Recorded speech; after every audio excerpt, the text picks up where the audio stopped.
Hey everybody, it's Jade. Happy Wednesday. How are you faring? Are you doing all right? Purple people that were near the edge on Sunday after the game, after the loss, after the purple loss by a field goal miss yet again. Are you back? Are you back, in safety? Come on through. Come on back to safety if you're not there yet. All right, it's fine, people. We just gotta enjoy the season, whatever it ends up being. Cluster, probably. But so today on this Wednesday, I decided that I wanted to go through my notes, my nerd notes of the last game. That is Minnesota at Arizona. Like, we know it already happened. They lost 34-33 by 1 point. So I decided to take a little look, take a little gander into the nerd notes and see what really went down. All right, so here we are. What really went down Wednesday? Here we go. And before I get into that, all right, people, there's some news. A previous purple mic has just been dropped over in New York because Kyle Rudolph has an interesting little sound bite that's floating around right now. I just saw it on Twitter right before I decided to start filming this. And it must be after or during Giants practice, and their Kyle Rudolph, who now plays for the New York Giants, previous tight end for the Purple. Basically, he's saying some stuff, but he said that this is basically the first time that he has had a head coach that is not a defensive coordinator. Oh, interesting. First time I've had a head coach that is not a defensive coordinator. And then he kind of went on, he's kind of talking about how, his head coach now, pays attention to the whole team, the offense and the defense. Yoo-hoo-hoo. Mic drop by Kyle Rudolph. Okay. I mean, come on, people. That's been going around. We know that Mike Zimmer, he loves the defense. He loves it. Of course he wants to focus on that. And now that Kyle Rudolph does not play for the Vikings anymore, well, he can say whatever he wants. Well, I mean, whatever. So, interesting little tidbit from Twitter there, people, that I saw just before this.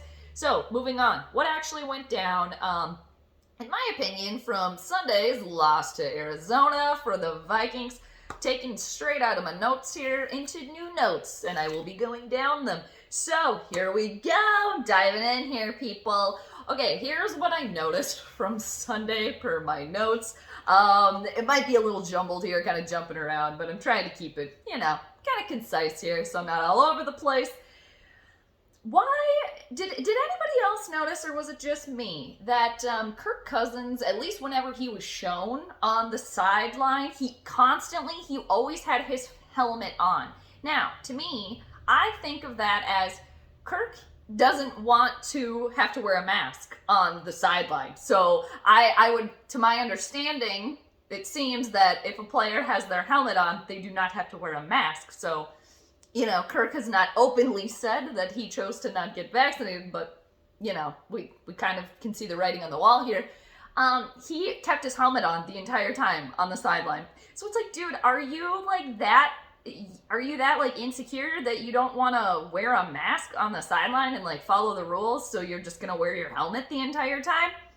If anybody else saw him wearing the mask, I mean, I will stand corrected. It was just every time I saw him, or every time they showed him, he had his helmet on. So I'm like, dude, are you just trying to avoid the rules, avoid following the rules and the protocol where, yeah, it's your choice, you don't have to get vaccinated, but then when you're on the sideline, you have to wear a mask? I did not see that from Kirk. I did see that from Adam Thielen. I mean, at least Adam Thielen was abiding. He was abiding by the rules. I saw him pulling it down, but I mean, Adam Thielen was wearing his. So Kirk, is that why you had your helmet on the entire time on the sideline? That was just a little interesting. Minnesota, interesting. Which means yeah, dude, you're clearly not taking your helmet off because you don't want to wear a mask on the side. Dude, who cares? Just do it. Who cares? Whatever. Moving on. I also wrote down in here, like, I feel like Walter, you know, when I'm talking about that with Kirk with the helmet and the mask thing, I feel like Walter from The Big Lebowski. Like, am I the only one that cares about the damn rules around here? Like, seriously, am I the only one that cares about the rules? Like, I mean, whatever. So, the next little bullet point here. So, a lot of people, you know, are talking about how for the Vikings this upcoming weekend, they're going to be playing Seattle. It's going to be their first home game. How home field advantage is going to be so much better for the Vikings. It's really going to help them that they're going to have home field advantage. And to that, I want to say there was a lot of purple in Arizona. A lot of it. So much so that they had the skull chant, skull, skull, skull, skull, going in Arizona at the Cardinals stadium. Is that not enough? Is that not enough? I mean, what else do you need? That to me, like, oh, having this home field advantage, I mean, yeah, sure. I mean, it's helpful, but you can't rely on that to help you win the game. Get it done. Get the win. Get the win. And what are you saying? Like, all the fans that were there for you in Arizona, they weren't enough for you? Their skull chants weren't enough for you? Lame excuse, lame.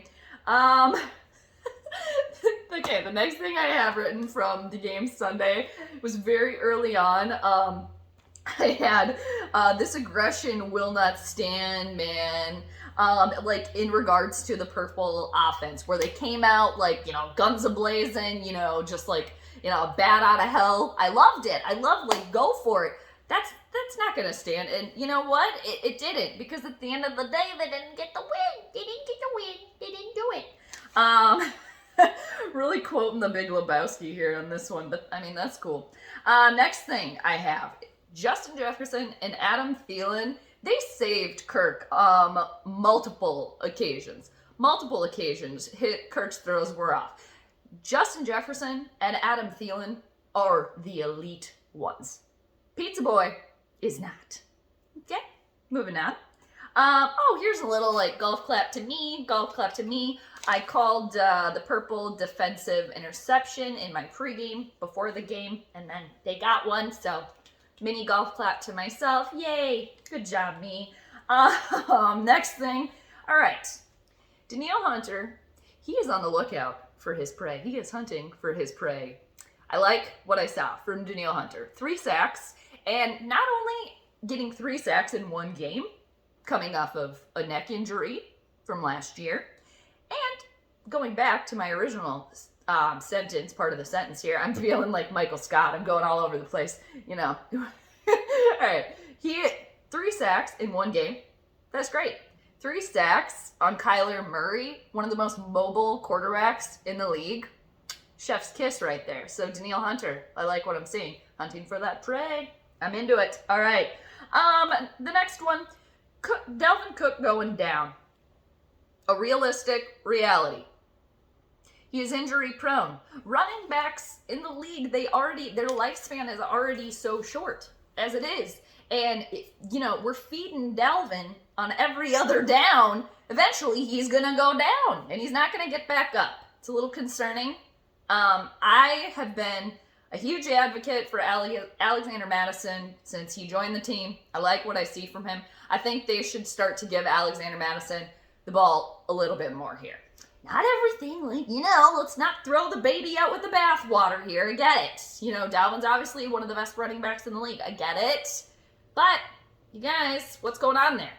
I should look into that too. What's going on with his injury? So anyway, it's just, like I said, a realistic reality of Dalvin going down, especially after, you know, when he gets all those touches, and he's already had, knee problems in the past? He's injury prone.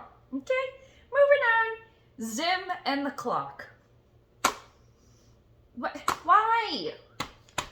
Why does Zim not know any sort of time management? Like, what's going on there? I mean, I don't remember how much time was left.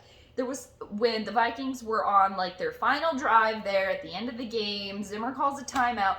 Why? I don't remember all the details at the time, but, like, why did you call a timeout right there? I think it was before the 2-minute warning, and it just led to disaster at the end. Just the calling of the timeout, the time management, the clock skills for Zimmer, I don't like it. It needs work. It just seems, I don't know. Maybe at that point in time too, when Zimmer did decide to call the timeout at the end there, in his mind, he had already made his mind up that he was going to go for the field goal. Like the team was going to go for the field goal, which kind of, translates to Zimmer's kind of MO, or the rumor, the rumblings about Zimmer's MO as a head coach, that he coaches not to lose games. He doesn't coach to win games. He coaches to lose. That's floated around. That theory has floated around for quite some time. And lo and behold, it seems to be true with what we keep seeing at the final result of the games here. So, in conclusion, by Zimmer deciding to go for the field goal at the end of the game, okay, is that the old school coach approach? That's a tongue twister, coach approach.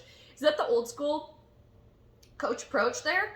Or what I have written down and what I've kind of been thinking about, does that just translate to between, I should say rather, in Zim's mind, between the kicker and the quarterback? Who do I trust more?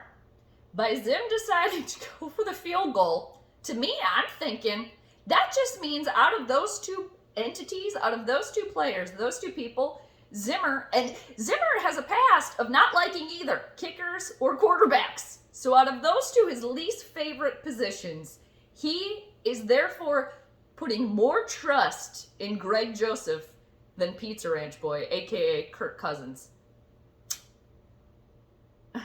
Interesting. Which leads me back to my theory that I've had coming into this season about Zimmer and Cousins.